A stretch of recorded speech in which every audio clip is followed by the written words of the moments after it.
రాష్ట్ర వైఎస్ఆర్ కాంగ్రెస్ పార్టీ ఆదేశాల మేరకు కూటమి ప్రభుత్వం అనుసరిస్తున్న విద్యార్థి మరియు నిరుద్యోగ వ్యతిరేక విధానాలకు నిరసనగా మరియు విద్యార్థుల ఫీజు రీయింబర్స్మెంట్ పథకం అమలుపై కూటమి ప్రభుత్వం దాటవేత వైఖరిని నిరసిస్తూ నరసరావుపేట నియోజకవర్గం మాజీ శాసనసభ్యులు డాక్టర్ గోపిరెడ్డి శ్రీనివాసరెడ్డి ఆధ్వర్యంలో రేపు ఉదయం 10 గంటలకు స్థానిక గుంటూరు రోడ్లోని వైఎస్ఆర్ కాంగ్రెస్ పార్టీ కార్యాలయం వద్ద నుండి ర్యాలీగా కలెక్టర్ కార్యాలయం వరకు వెళ్లి నిరుద్యోగ మరియు విద్యార్థుల సమస్యలపై జిల్లా వైఎస్ఆర్ కాంగ్రెస్ పార్టీ నేతలతో కలిపి పల్నాడు జిల్లా కలెక్టర్ వినతి పత్రం సమర్పించే కార్యక్రమం నిర్వహిస్తున్నట్లు తెలిపారు.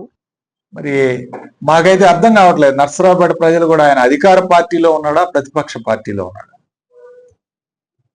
అధికార పార్టీలో ఉండి అధికారుల దగ్గరికి వెళ్ళి ధర్నాలు చేసే కార్యక్రమం, దాని మీద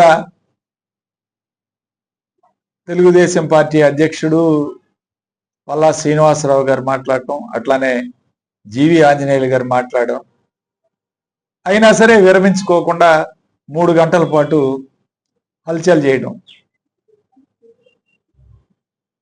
ఇది అవుట్ సోర్సింగ్ ఉద్యోగాలు అనేది 10 సంవత్సరాల నుంచి 15 సంవత్సరాల నుంచి 20 సంవత్సరాల నుంచి వివిధ డిపార్ట్మెంట్లో పనిచేస్తున్నారు. వాళ్ళకు ఒక యాప్ కాస్ కూడా ఏర్పాటు చేయడం జరిగింది. అది ఏ పార్టీ వాళ్ళు, ఇప్పుడు వైఎస్ఆర్ కాంగ్రెస్ పార్టీ వాళ్ళ, లేకపోతే అంతకుముందు కాంగ్రెస్ పార్టీ వాళ్ళ, లేదా తెలుగుదేశం, అన్ని రకాల పార్టీ వాళ్ళు కూడా పనిచేస్తున్నారు. అలాంటి వాళ్ళందరినీ తీసేయాలి. దాదాపు 15 సంవత్సరాల నుంచి పనిచేస్తున్న వ్యక్తిని ఈరోజు తీసేస్తే ఆ కుటుంబం ఈరోజు రోడ్డును పడినట్ట కాదా? ఆ కుటుంబం పొట్టగొట్టినట్ట కాదా? అలాంటివి కూడా సొంత పార్టీలో ఉండి, పార్టీ అధికారంలో ఉండి, కింద ఎక్సైజ్ డిపార్ట్మెంట్ వాళ్ళు మా మాట వింటం లేదు, పైన ఎక్సైజ్ కమిషనరేట్కి వెళ్ళి చేయటం, ఎంతవరకు సబబు? మళ్ళీ దాని మీద టీడీపీ, అది కూటమి ప్రభుత్వం ఈరోజు గవర్నమెంట్ ఎక్స్ప్లెనేషన్ అడగటం,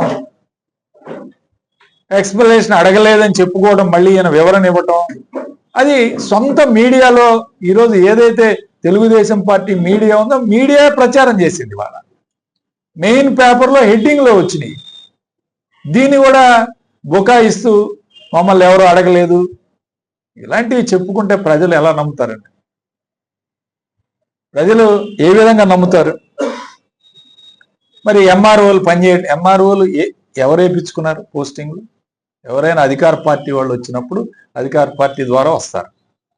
నర్సరావుపేట ఎంఆర్ఓ, రొంపిచెర్ల ఎంఆర్ఓ ఇద్దరు పనిచేయటం లేదు అని జేసీ గారికి కలెక్టర్ గారికి కంప్లైంట్ ఇవ్వటం. అంటే ఏ విధంగా అంటే ఏ అధికారి కూడా నా మాట వినటం లేదు, నేను చెప్తే పని చేయటం లేదు అనే వాదన ఈరోజు నర్సరావుపేట నియోజకవర్గం మొత్తం కూడా వినిపిస్తాం.